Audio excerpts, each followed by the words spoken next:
Hey guys, this is Grant Evans, your favorite Utah realtor. We are coming to you live from Orem, Utah, here at the closing table. And today we're going to be talking about how the Fed is really screwing you over when it comes to home buying. We are here with Boston Taylor of Security National Mortgage. Let me give you an intro of this long list of accomplishments that Boston Taylor has already accomplished in his short time as being a lender.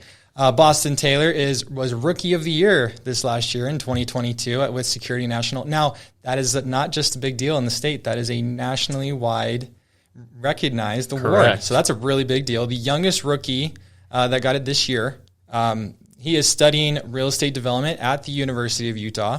So, he's taking real estate very seriously. He is licensed in 12 out of the 50 states, including Utah, Nevada, Colorado, Idaho, California, Tennessee, Arkansas, Alabama, Texas, Missouri, and Oklahoma. I got to catch my breath after saying all those states.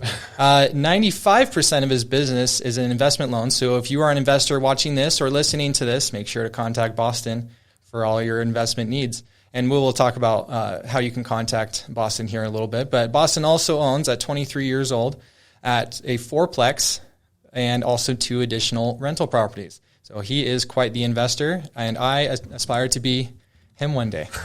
Awesome. So Boston, a lot of the topic right now is the Fed. That we hear the Fed's going to raise rates. People think interest rates are correlated with that. I want to kind of debunk that and say, well, it's not just the Fed.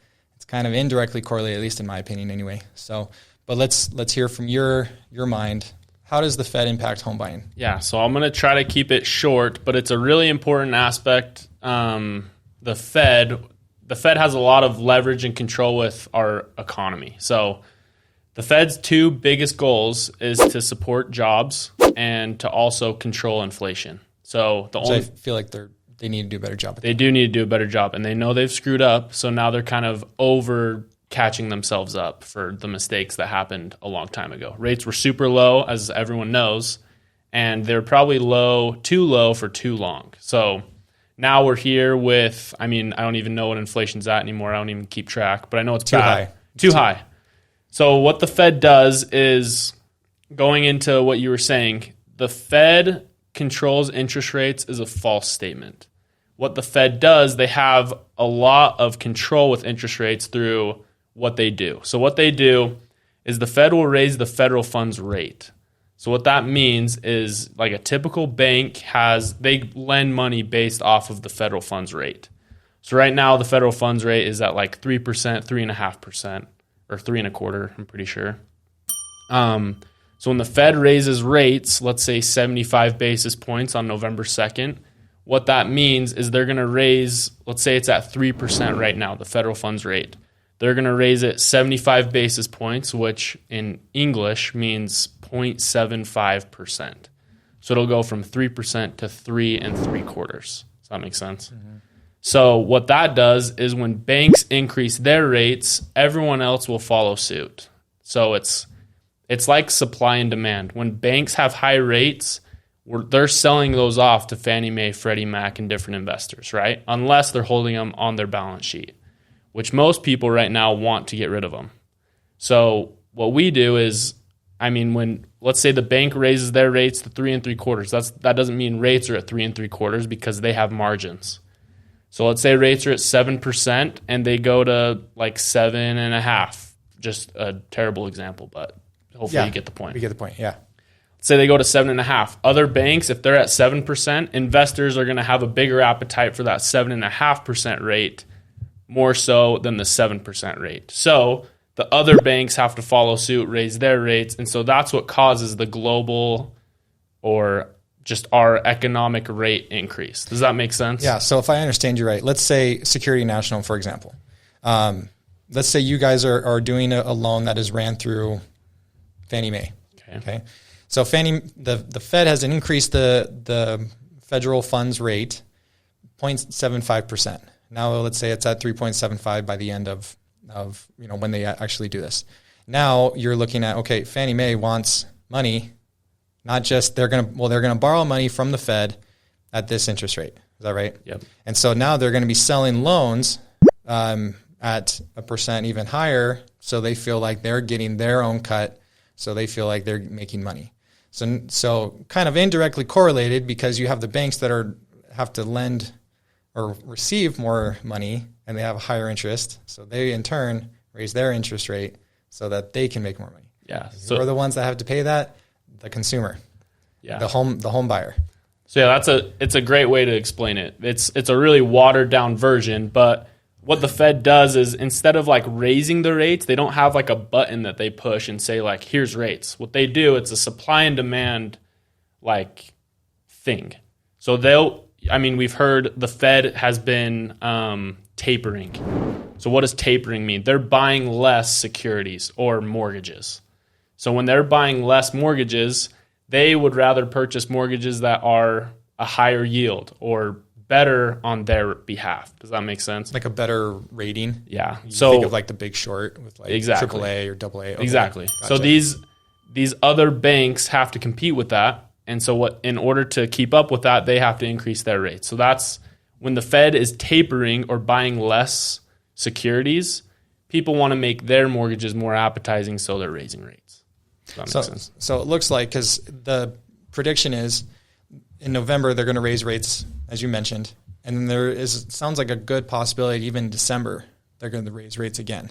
Yeah. Yeah. So there's some talk of 75 basis points. I think that has been debunked. I think it's going to be a 50 basis point rate hike in the middle of December. Gotcha. So it'll be the 75 plus the additional 50 Yep. in the middle of December. Now, this might be a bad question, and tell me if it is. Now, if they're going to raise it by 75 basis points or 0.75%, how much would that impact the interest rate for a borrower?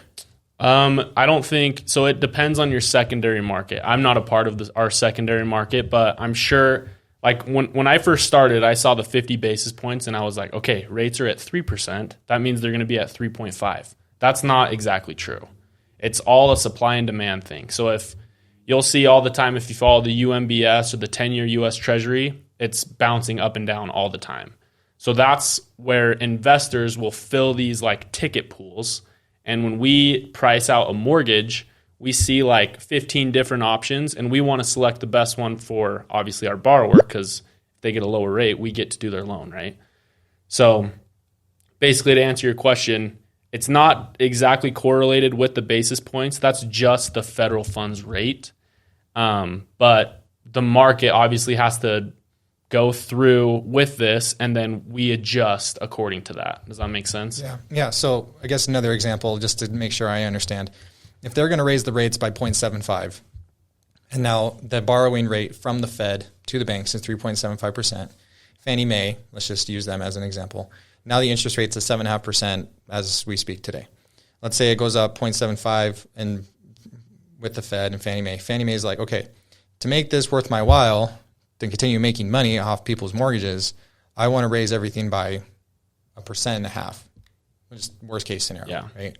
So now you're talking about 9% for a borrower to come in at. That stinks. Yeah. Now this is a really bad example, I think, as far as like, I don't think they'll go from 7 to 9 within a month. But there's always the possibility. Nobody has a crystal ball. I think economists never really know what's going to happen. They're like, well, this could happen. Well, nobody really knows what's going to happen. I would be as rich as Biff from Back to the Future if I knew exactly how much things were going to happen, because I would be able to bet on everything and whatnot. So. Exactly. Yeah, but you get the idea. Yeah. And so if you're a bar or if you're a home buyer listening to this, just know like interest rates are going to keep going up. I feel like that's a for sure thing. Yeah. The only way I can really see it chilling out as far as interest rates, maybe either staying the same or going down a little bit, is if inflation starts to chill out.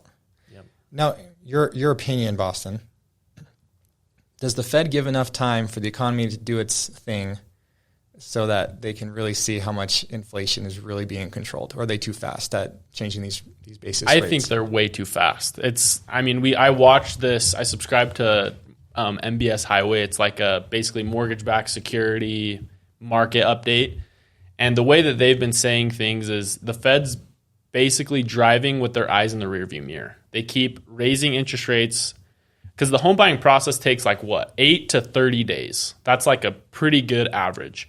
They're raising rates like twice almost every month, every other month, it's not really giving them enough time to see the effects that raising rates are having on their decision. So it's, in my opinion, they're just, again, trying to overcompensate for the errors that they made last year, the beginning of the year, keeping rates low. A lot of other people, like Broke Agent, for example, they keep saying, like, okay, the Fed has said, and the Fed kind of has said this, like, we want to crash the housing market, right? Now, home buyer might be kind of excited about that, right? And say, oh, I can get a house for a pretty good deal. Well, here's the thing with the housing crash. People who buy and can't pay their mortgage anymore because they don't have a job, they want to kind of make everything into a controlled type recession. And I say that very loosely because I don't think there's any controlled type of an economy, really.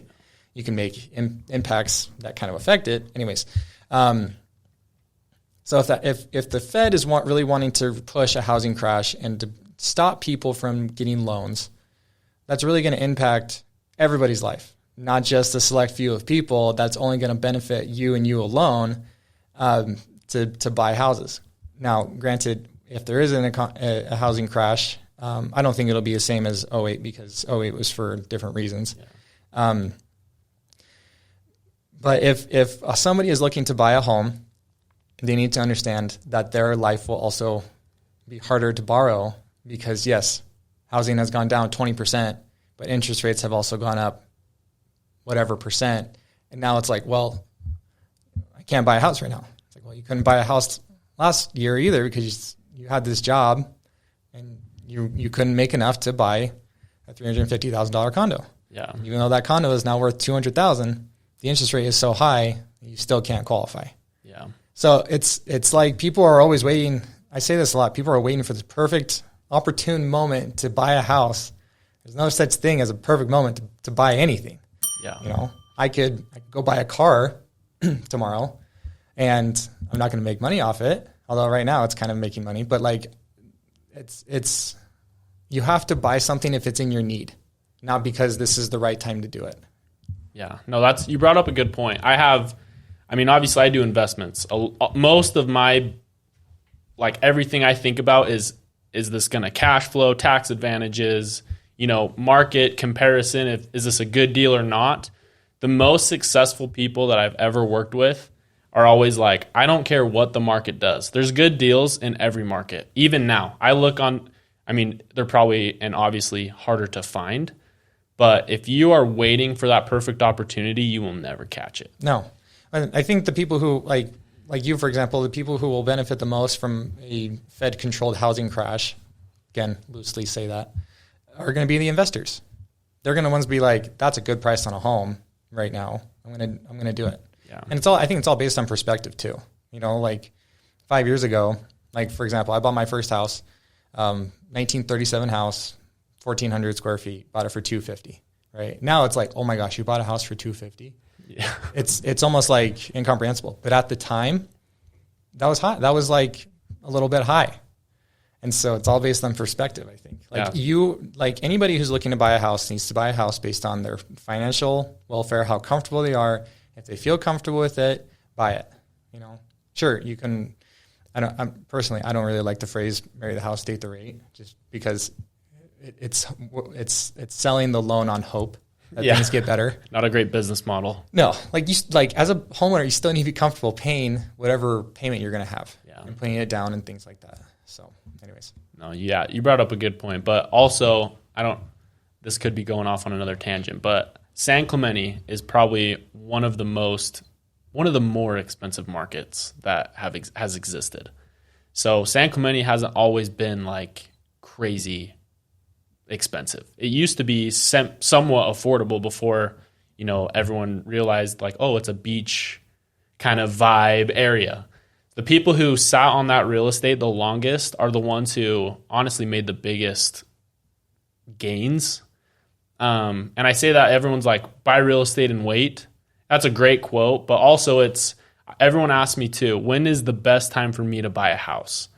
So in my opinion, this could totally be wrong, but I think the best time to buy a house is when you can. If you can buy a house and you're comfortable, I think if you're at least going to hold on to it for more than 2 years, it's a great investment. I 100% agree. If there is a house that you absolutely do love, and when you can buy a home if you're financially ready and whatever else is in your life, do it. Because you're going to look back in the next 5 years, and say, I should have bought that house. Yeah. Best time to buy a house was 5 years ago. It's funny, 5 years ago, people didn't know what was going to happen in 2017, that, oh my gosh, COVID happened. And now they're thinking, people who did buy in 2021 when they could have bought in 2017, man, I should have bought that. Yeah. I know, it's funny. And also, I know we're like running low on time, but everyone has that like one uncle or dad or cousin who's always like, don't buy right now. Trust me. That guy wishes he bought the last 3 years. Yeah.